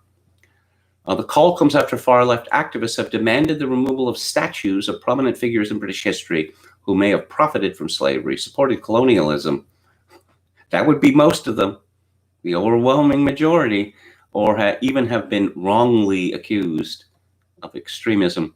The Guardian had published pieces in the past admitting not only did it print anti-Lincoln propaganda, but said Manchester's working-class mill workers who refused to touch plantation cotton in solidarity with Black American slaves should be effectively subjected to slavery themselves and forced back to work. Peter Hitchens wrote, I do think this beautifully honest confession of the super woke Guardian's support for the slave-owning Confederacy and his furious loathing for Lincoln in the American Civil War is one of the great discoveries of the day. Quote, who shall escape whipping? Well, again, show me the man and I'll show you the crime. No one is safe. And even the Portland police. This is from the New York Post. Portland, Black Lives Matter protesters lock police inside precinct using cord, a flag's rope. The group of demonstrators removed the flag from outside the Bureau's central precinct shortly after 11 p.m. Wednesday, then used the cord to keep the precinct's rolled-up door closed. The police said the cord was secured to a nearby fire hydrant. Some individuals are tampering with the entry and exit doors. This is a fire safety hazard, causing a serious safety concern for those in the Justice Center. Remove the items now! Exclamation point. Police wrote on Twitter. I don't think that Portland needs to defund its police if they are already as weak as that. The New York Times, which is all the news that's fit to print, I don't know, all the identity politics we can cram in would be a better slogan. Okay, so what does pride mean now? 50 years after the first Pride March, the authors Jericho Brown, Carmen Maria Machado, and Thomas Page McBee reflect on a complicated moment for the LGBTQ community. So the first confessional is by Jericho Brown. Okay. I love a parade, he writes. I first made love to a man after a parade. I lived in New Orleans at the time and remember the crowds we navigated more than I remember the Mardi Gras floats that year. Then I was back home with the man who went to see that parade with me. He was an artist and was known for it throughout the city. We took off our clothes as we entered the door because we both believed it was the sanitary thing to do after a parade. I'm going to repeat that. We took off our clothes as we entered the door because we both believed it was the sanitary thing to do after a parade. Does this fellow, Jericho Brown, does he actually believe that anyone would believe what he just said there? Well, of course. I mean, everyone knows. You go to a parade, you come back, you pass through the door, you take off your clothes. Come on, it's common sense, people. Remember when the New York Times was a serious newspaper? I've been having a lot of fun with the Rick Wilson the Never Trump stalwart over the past few days, and I have some more fun with him today. This is from Breitbart. Never Trump leader Rick Wilson's hypocrisy is not limited to now attacking those who support the Confederate flag after previously supporting it itself. As Wilson's personal financial situation turned dire in the lead up to the 2016 presidential election, the political operative with a long history of backing bomb-throwing right-wingers began to reinvent himself, pursuing what financial records indicate is a more lucrative, book deal-filled career in bashing President Donald Trump and his supporters. Records demonstrate that as Trump was taking office of political force, Wilson's personal financial situation turned dour. The bank was moving in on his house, credit card companies were suing him over debt accrued, and the IRS filed various liens against him for almost $400,000 for back taxes in February 2014. As that happened, Wilson's political style changed to become anti-Trump instead of continuing with his decades-long history of inflammatory right-wing politics. Wilson's The Lincoln Project. Lincoln? Seriously? Rick Wilson? You ever read what Lincoln had to say about Negroes in the United States? Not very complimentary. In fact, he didn't really think they should be there. Anyway, the Lincoln Project, a group of Never Trump political consultants running targeted ads attacking Trump this year, has been touting an ad bashing the Confederate flag as a symbol of treason against the United States. Oh, you mean like the Gadsden flag? That's a symbol of treason. But of course, if treason doth prosper, none dare call it treason. And the American Revolution, or War of Independence, depending on taste, was successful, but it was a treasonous movement. No question about it. Wilson is also getting lots of national attention this week after attempting to shame Domino's Pizza for thanking now White House Press Secretary Kayleigh McEnany for praising their pizza back in 2012. "You just killed your brand," he tweeted at Domino's with a screenshot of the pizza chain's 2012 reply to McEnany's tweet from 8 years ago. At the time, McEnany was not in a government political position, but was a civilian. Later, Domino's joked in response that it's unfortunate to think the company would be held responsible for something from 2012 in 2020. So this makes Domino's. Are there any other companies that haven't cocked at the behest of scum like the Rick Wilson? Okay, so Atlanta police, not in good shape. They're very angry there, and quite rightly so. Mayor Keisha Lance Bottoms, good one. She said that police department morale in Atlanta was down across the country, and I think ours is down tenfold. She also said there are enough officers to cover the night in streets of Atlanta, and Atlanta will not be any less safe because of the number of officers who have been called out. Is she cleverer than she thinks? Because if a significant number of police can simply not show up and the city is no less safe, this strongly suggests that that number of policemen is superfluous.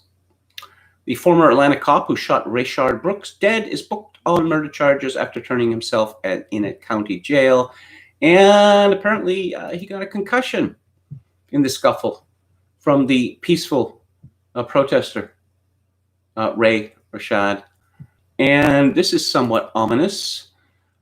New York Police Department cops encouraged to strike on July the 4th to give city its independence. Yeah, you made your bed, now you can lie in it. That seems to be the message from NYPD cops. Stephen Pinker, who went to school in Montreal, I don't know, he may be a Canadian, so many Americans are. He wrote about being in Montreal at the time of the police strike in 1969, and the army had to be called in not long afterwards because it was utter chaos on the streets of Montreal, and banks kept being hit. Former cop to AOC Pelosi, defund your protection first. Yes, of course, many people are irritated by this. Ordinary people don't have guns. Only the police should have guns. Okay, how come you're surrounded by men with guns? Why do you need guns to defend yourself? Why do you have your own Praetorian Guard? Shouldn't you do what everyone else does? Is call 911 if you're attacked and then wait for them to show up? If you're dead, well, that's the price you have to pay, and you should pay gladly for living in a gun-free society. Donald Trump threatens to boycott the NFL and U.S. soccer if players kneel for anthem protests. As if Donald Trump would have any time for U.S. soccer. I won't be watching much anymore. I just remember SCTV's parody of The Godfather, Ugazzo Vision.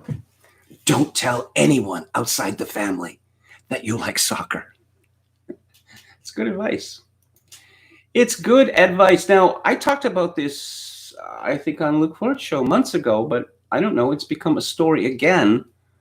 I don't know, it's weird. It's like it's not news until it appears in the American media. German officials placed children with known pedophiles for 30 years. A former chancellor of West Germany, Berlin senators, bureaucrats, and members of the educational establishment have all been implicated in network, quote, in which pedophile positions were accepted, supported, and defended, unquote, according to a report into the placement of homeless children with known pedophile foster parents by the German government. A man with a criminal record for child abuse, referred in the report as Fritz H., was able to rape and abuse at least 9 children that were given to him as foster children under the government-backed scheme. Despite the extreme warning signs, Berlin youth welfare officers consistently chose him as foster father to children who were often 6 or 7 years old. The abuse committed by Fritz H. was carried out from the 1970s until 2003, according to the local newspaper Berliner Zeitung. This comes from the Pedagogical Center in Berlin, which was established in 1965 by Willy Brandt, who was then the mayor, later chancellor, and his office had been compromised by communists many years before he became chancellor. The director of adult education at Pedagogical Center was Helmut Kendler, a social scientist who argued that sex between adults and children was a crucial part to healthy sexual development, saying that, quote, in some cases, almost something like a gentler form of social work, unquote. I've noticed since the 1970s, obviously this goes on before that, that there has been a very strong push within academia to normalize pedophilia. I mean, the literature of such books is in the hundreds or the thousands. So what can be done? It's too late to publish Willy Brandt or any of these people. I don't know. You know, there's a celebrated case in the Middle Ages of a particularly bad pope of the Catholic Church, and he died, and they dug up his bones and put them on a chair and held what was known as the Cadaver Synod. And I'm looking forward to cadaver synods or trials of pretty much all of the Western leaders post World War II. I don't think I've gone too far with that. I'm going to move on to the book club now. And the movie today we are discussing is called The Marriage of Maria Brown. It's from 1978, and it is directed and partly written by Rainer Werner Fassbinder.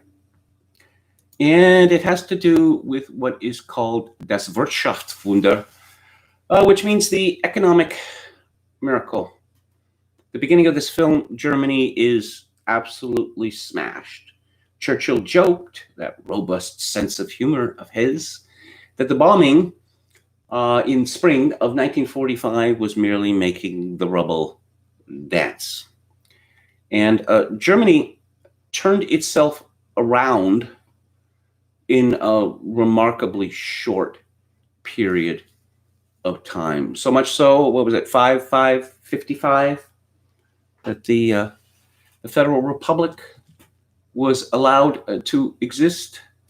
This movie, The Marriage of Maria Brown, is part of a trilogy, a thematic trilogy called the BRD trilogy, and the BRD stands for Bundesrepublik Deutschland. I want to talk a little bit about Fassbinder. He was simply a marvel. just a force of nature. How long does it take movies to get made now? How many people have to be involved? You ever notice when you see a movie and, at the beginning you see the list of producers and it just, wait, how many, what? There's more producers? There's still more producers? How many producers do you need to make a movie? How many funders do you need? Fassbender, he died at the age of 37. He made 40 features and 2 television series, as well as 24 plays. Just a remarkable output. Okay, a lot of it's taken a long time, but Fassbender's films are finally coming to Blu-ray, and I have a warning for you: do not watch his film Corral. Okay, do not. And you think, oh well, maybe this is dare. No, it's not a dare. Do not watch this film. Okay, it's based on a novel by Jean Genet. Do not ever read anything by Jean Genet. I thought, as a young man, I was very interested in, cutting edge art. And so Jean Genet was very au courant. So I read one of his books and I got about halfway through and no, this is painful. This is absolutely painful. It is torture reading this book. And then I realized, I can just stop reading it. And I just felt so much better. Again, another warning. If you may have heard of Pier Paolo Pasolini, the Italian director, he made some fine films. His Gospel According to St. Matthew is a masterpiece. Do not watch his film Salò. Do not watch it again. This is not a dare. Okay, I'm just saving you from a horrendous experience. Do not watch Salò. Fassbender was a homosexual, but he, as demonstrated in this film, he actually understood and appreciated women. You see, there's so many playwrights. Let's see, Edward Albee is one, Tennessee Williams is another, William Inge is another one. Their plays, their productions, the movies based on them, they only make sense if you look at a male-female couple and realize that it is actually a male-male couple. But Fassbender was not like that, and certainly this movie, The Marriage of Maria Braun, is about what the Germans call das ewige Weib, the eternal woman. And, well, this is German film, and there's a lot of people saying und so weiter and doch, which I don't know. Some people like that more than others. I quite like it. But this movie stars Hannah Shigula, and I don't know whether the movie would have worked if another actress had been chosen. This is a very broad, it's an operatic story, and it clearly influenced by the films of Douglas Sirk. But Hannah Shigula is an absolutely magnificent woman. She is just, I said force of nature. She's like a force of nature. I mean, it's if she does all of these immoral things in this movie, but she remains a very winning personality, except, near the end when her pursuit of wealth has made her a repellent person. But it's not just that she is beautiful, it's just that you just feel this intensity radiating from her, a very feminine intensity. You hear this phrase, strong women, tossed about, particularly, strong cinema women. Oh, so what that means is they're like men and they're good at beating men up. And women are the weaker sex, we're told. But we see in this movie a very powerful example of a woman who decides to use what was known as feminine wiles to her advantage. Now, It's 1943. Oh, I got to say this. I hate unnecessary exposition. And there is no unnecessary exposition in this film at all. Something is happening. Who are these people? Well, you'll figure it out. I mean, there's even Maria Brown becomes impregnated by a Black American soldier. And, well, there's no baby. Did she have an abortion? Was the baby stillborn? We're not told. Is it relevant? Not particularly. The major point is it appeared she was going to have a mulatto child, which would obviously be rather difficult in the Germany of the 1940s, but she doesn't. That's the point. There's no need to say any more. So we see Maria Brown at the beginning when she is a young woman. It's 1943, and she is getting married to a man called Hermann, who is a soldier on the Eastern Front. And there is an air raid, and they both narrowly escape death. And Maria is desperate to find to keep the marriage certificate, because this is a movie about marriage. This is about a woman who finds a man that she loves. She doesn't know him very well, and she doesn't know him for most of the movie. But she is committed to the idea of marriage, and she does all manner of things in order to preserve her marriage. It's not the sort of thing, I don't know, perhaps most people would do, but this is a story of survival. We start off in a Germany, which I said has been utterly smashed. Her husband, Hermann, disappears. We don't know where he is, whether he is alive or dead. And we see Maria, slightly older, going out in public with a picture of her husband and his name and details about him. You know, have you seen this man? And we learn that there are many such people looking for the missing. Because at the end of World War II, there were millions of missing people. Many of them had been taken as prisoners to the Soviet Union, but many more had just been lost in various ways. The cinematography of this movie is by Michael Ballhaus.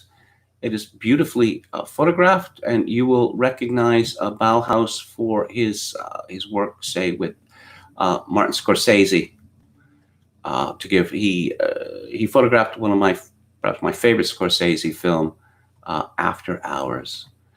He works fast. Bauhaus works fast, but he gets the goods. So Maria, she lives with her mother. Her father had been killed in Norway near the beginning of World War II, and she lives with her grandfather, Grandpa Berger, who doesn't say very much. And it's really brought home effectively at the beginning of the film just how desperate these Germans are. Maria goes out to forage for wood, because she has to find wood for a fire, otherwise they would freeze. And she forages for various things, and we see her near the beginning of the film bringing a piece of French bread. And we just see the hungry eyes of her mother, and she can barely stop from tearing it up immediately and consuming it. And there's a scene, again, an early scene, where Maria is in an establishment, and there are some American soldiers, and they make a rude suggestion to her in English, and she doesn't understand it. She asks for a translation, and she boldly goes up to them and tells them, there was no reason for you to do this. And about a minute later, one of the soldiers comes over and says, "I'm very sorry, ma'am, I shouldn't have said that." And he gives her 2 packs of Camel cigarettes. And she takes this, she doesn't smoke. Now, at the beginning, she takes the cigarettes back, and her mother is just ravenous. There's a lesson there for politicians, Cigarettes used to be a cheap way to keep poor people content. This is one of the great smokers movies, no question. Maria could probably get a divorce, but she believes that her husband is going to return, and she wants to be ready for him. She wants to be able for him. She wants to be a good wife. She becomes a B-girl, as they say, working in a club for American soldiers where German men are barred. And B-girls are famously pretty close to prostitutes. There's a lot of black soldiers at this drinking club, and there's an older, fat black soldier who's besotted with her. And she takes up with him, Bill. Bill's a very kind man, and he showers her with gifts. And as noted previously, she becomes pregnant. Maria has been told by her friend Betty's husband, Willy, that Herman is dead. So we have the affair, and whilst a flagrante delicto with the Negro soldier, guess who appears standing on the doorstep? Why, it's Herman. He's not dead. This may sound, I don't know, like stretching reality. That sort of thing happened all the time in those days. He is not best pleased, to put it mildly. And again, Maria is, I suppose her honesty is quite compelling. She doesn't lie throughout the film. She sleeps with these men. She does these things to advance herself. And she's upfront about it all, and not in the way of a psychopath either. But this is what I must do in order to survive. We see Maria breaking a bottle over Bill's head, and Bill is knocked out. And then we learn that he was killed. Now, I don't believe typically people do not die from having an empty bottle bashed over their head. So someone killed him. Who was it? Maria is tried for the murder, and then Herman takes the rap. And we never know who was responsible for killing Bill. And Maria decides that she's going to make herself into a martyr for her husband. In a chance meeting in the first class section of a train. Oh, I should mention one other scene near the beginning. Every so often in this, I don't know exactly what it is. It seems to be run by the Red Cross, and people are given tea and soup. Every so often, someone throws a cigarette butt onto the floor, and immediately there's a dozen people who jump onto the floor wrestling for this much of a cigarette. But so the first class section of this train is empty. The rest of the train is packed and squalid, and there are chickens. She has some extra money, enough to pay for first class, and she meets a French businessman. One of my criticisms of this film is that the problems in casting. This French businessman, his name is Oswald, which is not a French name. He does not have a French accent. And later we are introduced to an American businessman who is obviously not an American. He sounds nothing like an American. He sounds like a bad impersonation of a cowboy from television. But, this movie didn't cost all that much money to make, 2 million Deutschmarks. So this French businessman is returning to his interests in Germany, and he is quite taken with Maria, particularly after she fends off a drunken black American soldier who demands sex from her. And so he offers her employment as his assistant. Now, again, this is like soap opera economics. You've seen that so many times. that, the woman is widowed and her husband has been CEO and I'm going to run the business, because of course anyone can run a business. But this plays out very well. It seems real. Everything about this movie seems real. That Hannah she's very good. Hannah Shigula as Maria Brown, she's very good with personal relations. And it turns out that she is a quick study, that she has a head for business. And she soon becomes indispensable to Karl Oswald.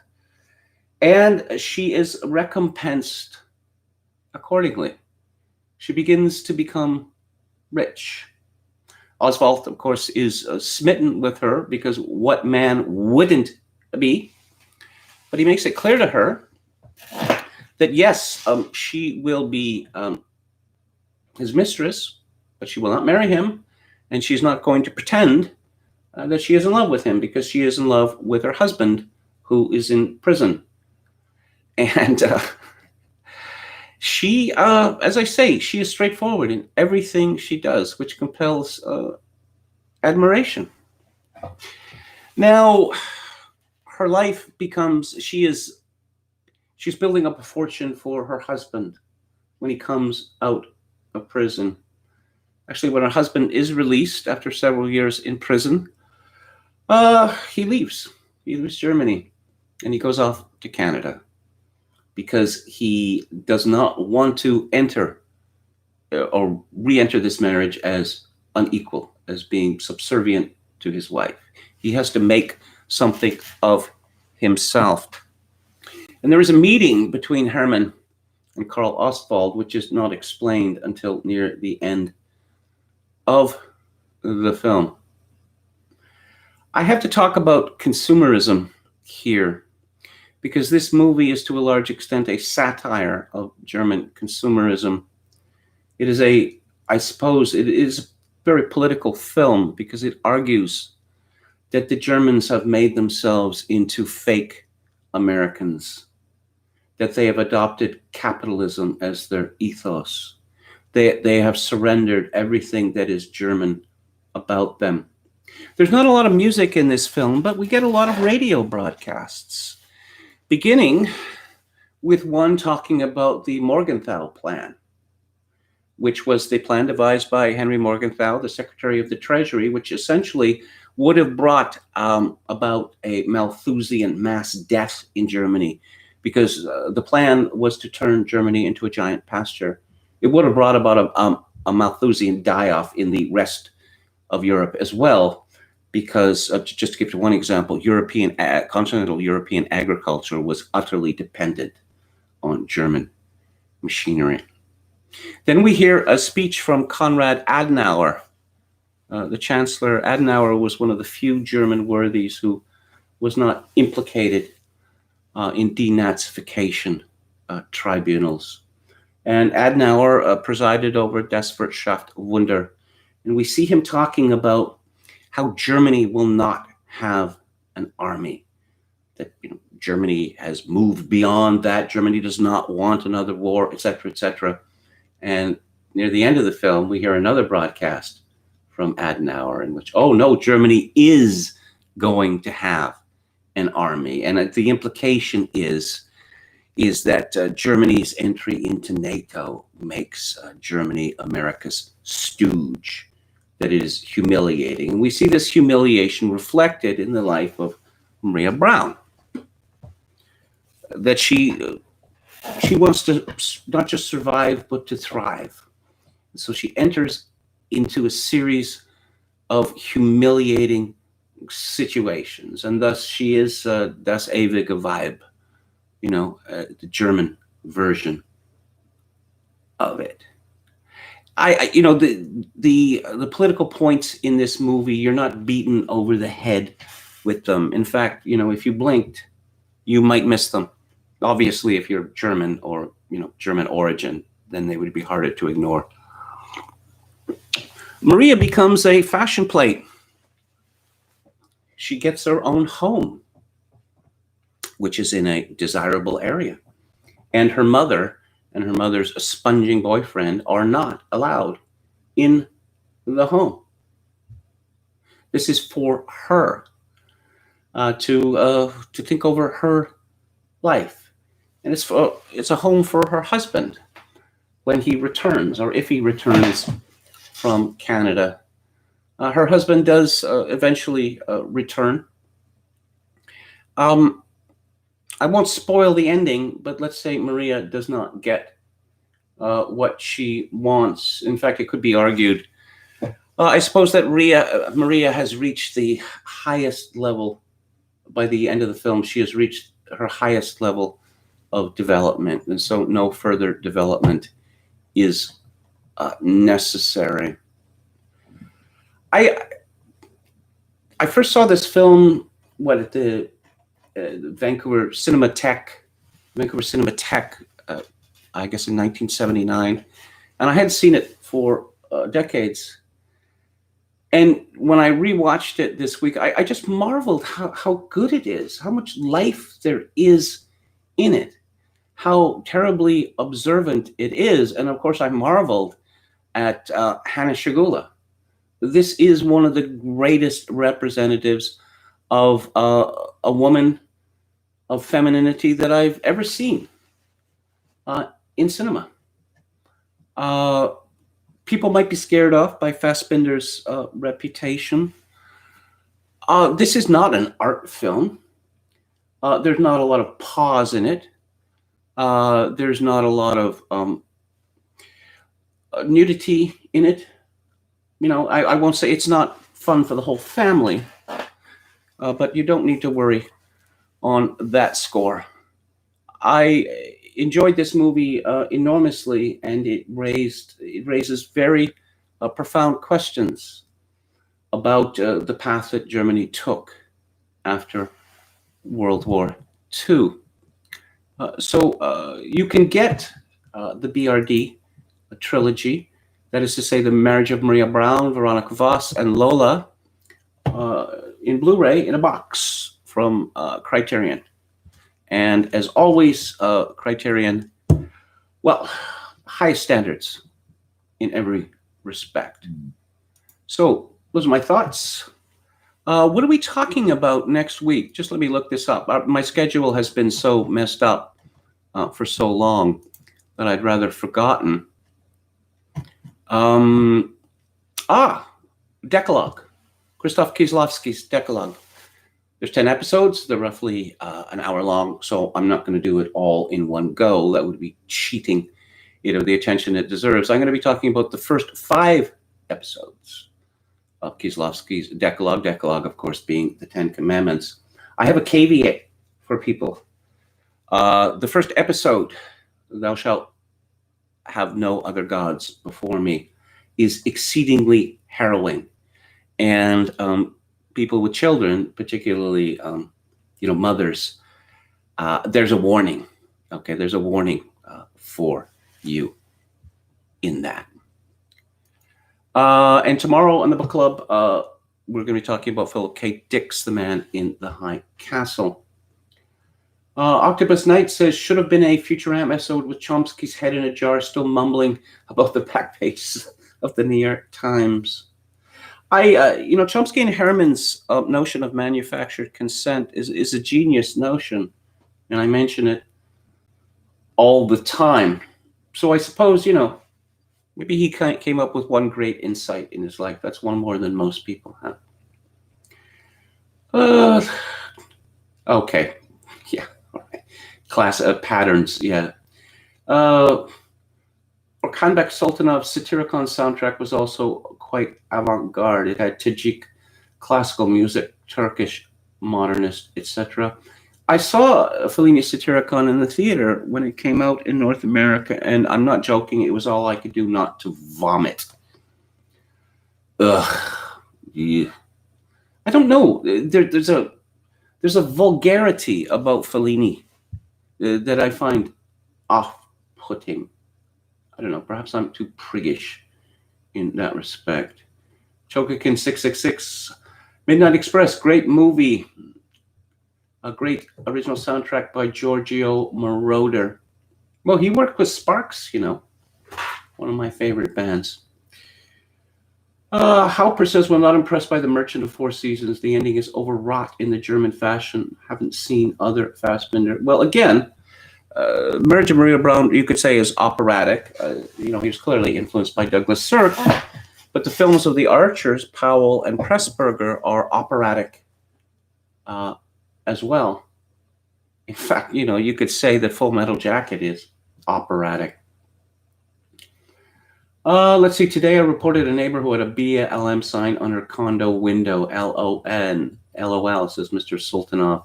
I suppose the condo regulations forbid political statements. I'm going to watch The Death of Stalin, says Chocokin666. I talked about that on Theater Thursday when I was working with Luke Ford. I love everything that Armando Iannucci has done, and this was no exception. Abba Kovner, now buried in Israel as a hero. I believe I've read about him in Nakam. I'll have to read about it again. What was the name of the movie Kevin just reviewed? It's called The Marriage of Maria Brown. I understand Trump is going to decommission 10,000 U.S. troops in Germany. Yes. Why is the United States still occupying Germany? Why is it still occupying Okinawa? That doesn't make any sense at all. I don't know how they feel about it in Germany, but the Japanese, and particularly Okinawans, they pretty much come to hate the Americans, not just because of the occupation, but because of the rapiness of the American soldiers. Amarcord. Okay, that's another Fellini film. MVFC76 says, hi there, despite being subscribed, I only received a notification of the live stream moments ago. Yeah, people complain about this. I don't know that there's a lot that I can do about it.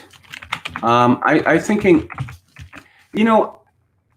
the titles really can sell a film. Now, a lot of them are translations, but the Kurosawa film, the title was translated, one of them was translated as The Bad Sleep Well. And I thought, it's got to be good with a title like that. Or let's say Blast of Silence. Hear that and I think, yeah, I have to see that.